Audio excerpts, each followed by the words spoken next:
Hi everybody, this is finally the last week of this class, and this is the final vlog on our personal stories, why we want to be, what kind of leader we want to be, why, how, all that good stuff, and kind of picking and choosing our favorite parts of the class, and maybe things that we didn't find necessarily interesting at first, but then it really pertained to us in the end, and just kind of sharing our stories and how, I guess, even initially the things that we did as leaders beforehand, and now seeing that translate into what skills they actually are, and also finding skills on what to do to improve. So I think every good video starts off with a good theme and story. So I think a really big part of right as we're doing this class is I think we all have had an experience with leadership, and something that I have been dealing with, and currently, and very even in leading up into the school year I'm going to be dealing with, is the situation with Alvey Hall and Arrington Hall, and being the SRA, the senior resident assistant there, and having to navigate through what's been happening there. So if you guys don't know, Alvey Hall closed, which is a residence hall on campus, and then maybe a week or two later, Arrington Hall fell or is now locked down until spring semester. So really, campus is trying to find space for over 200 students, and now my position hasn't physically started until really when school starts and we have our training, but I feel like I've had to use the leadership skills kind of inertly, just because my staff's kind of in the dark, I'm kind of in the dark of what's happening. So I definitely see myself in the first chapter talking about how leaders are representatives. They're leaders who best represent the values of their followers and are better at solving their followers' problems and achieving their goals. I definitely think I'm that kind of person. I like making sure everybody on my team is on the same page and everyone is looked after, which is kind of ironic because, people like Steve Jobs said that you don't want to be raising babies because they can take care of themselves. But I think in this instance, I feel like I needed to be an advocate for my staff, so I helped advocate for them with my management. And so I definitely also didn't want to have that reality distortion field that was talked about in Steve Jobs. I can't always be I can't just, talk into existence. This is going to happen, because right now the situation is that about 50 of us, 55 something of us, including 3 of my RAs, are going to be off campus when we're supposed to be on campus and abide by all the rules that are made from being on campus and being 15 minutes away. So if an emergency happens, all these things are happening in my head. So I can't have that reality distortion field, and I thought that's such an important part of it, because sometimes we want to create something into existence, or we think we're living in a type of world, but I need to have reality sink in, and I need to make sure that my staff is all on the same page and we understand what's really going on, so we can move and have a positive year. So we're talking about what kind of leader do you aspire to be and why. I think I'm kind of figuring out how I want to deal with the situation for this upcoming year. And I definitely want to be a combination of kind of everybody. I know I want to definitely be a leader, and that's a big question also that everybody asks, is about if you want to be feared or if you want to be loved.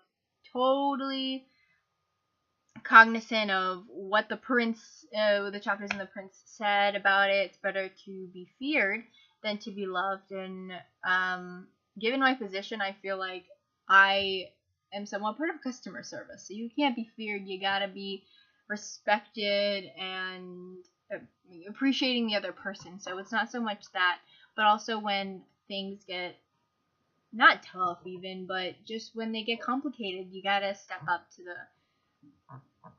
to the journey. And I know it's not gonna be a smooth ride, at all. Nothing is ever a smooth ride, and I think that's what makes it even better, because even in a weird way, I have to create a good environment, which was also talked about in Humphrey, of creating a good environment where people are open and willing to talk to you and communicate with you and maybe disagree with you, but also, we can agree to disagree, and it creates constructive criticism and also efficiency in the teamwork and the progress and the results. So how I can be a leader that is a little bit more loved than feared. I want to be a little bit nicer than maybe what Jobs was. And so something that I really liked was, again, in chapter 5 about It Pays to Be Nice, that little article talking about how, just being a genuinely nice person can help you in the long run with something that's kind of really completely unrelated. And having that kind of pattern, I think that fits along more with my values and what I think I excel best at. And another thing is with Carnegie, if you want to be nice, you got to give that honest and sincere appreciation to people. I think that constantly engaging with my staff and making sure they're okay and seeing, because I know what happens a lot, interestingly enough, of, when I've learned in my leadership position as being an SRA, when you're supposed to advocate for people who don't necessarily always get to see, like, the people in leadership, the people that I have to take care of don't speak up until they feel comfortable to, because I would do the same thing where I wouldn't feel comfortable with maybe a complaint because maybe, I'm just maybe thinking too hard about it, or, it's just something that happens to everybody. But making people comfortable and giving them the appreciation and the knowledge consistently that, they will be able to talk to me and I'll be able to relay a message definitely really helps. And especially because the staff that I'm working with, I only met one time for maybe an hour, so I don't really know anything about them, and we're communicating through text and messaging, and you don't know how to genuinely interact with someone, or you don't really know them unless you really meet them in person. So I definitely think another thing that Carnegie talked about was talking in terms of people's interests. I definitely have seen that in also Steve Jobs during the book, whether it be music with Bob Dylan or his love of typography, and I think with the people on my staff of thinking about things on campus that we all like, or talking about a good video or things like that can help build trust. I definitely have seen, and also just relatability and seeing each other as more equals. So I definitely think that Carnegie advice I'll use. Chapter 10 talked about being authentic and charismatic. I definitely saw that in Jobs too. Everyone said that he was super mean. He would consistently make fun of you.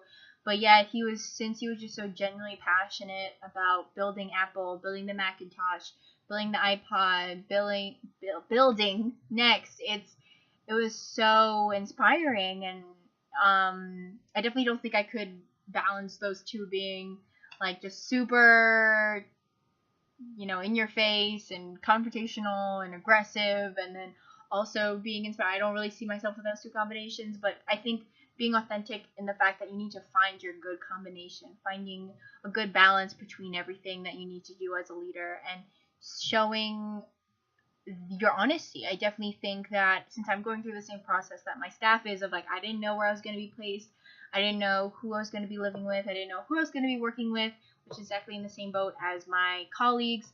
It was interesting because I was contemplating on, do I tell them I'm also worried? Do I be honest? And I think being honest definitely helps. So being authentic and charismatic, and also, again, creating that open environment, the one that Jobs had with Pixar, and making sure that people feel more comfortable. And he said at the end that you need other people to work. We don't think of original ideas, we use others, and we progress in that way. And so basically that why do you aspire to be that kind of leader? I aspire to be the leader that is nice, that is a little bit more, has a good balance of loved and feared, but a little bit more loved, just kind of with the kind of work that I have. And I just want to be that kind of leader because that's my strengths. And I think that is what I feel, and not just something I'm most comfortable in, but just something that I'm proud of being. And I think that Jobs was just so genuine and appreciative and just real with everybody, and I think that's what everyone gravitated towards, and it bringing all together with the same goal. And I really liked Coach Wooden's quote in Humphrey, which said, "I must believe you must love in your heart for the people under your leadership. This is true in the fact that the most successful groups see each other as a family." And I think being that kind of leader will help connect people on a more genuine level. And because of my job, you need to be seen as more than just staff members. You have to see each other as people that you trust, people that you will help, people that you will go out of your way for, and I think that's family. So I definitely want to create that kind of environment for my staff and in future leader positions. So thank you, everybody. Good luck on the rest of this class, and good luck on your next school year. Thank you to Dr. Gower, and I definitely learned a lot. So, oh, and the last thing, I really did appreciate the Habitat for Humanity, and I have a video on that as well on my blog. So have a good day, guys, and I'll see you guys later. Bye.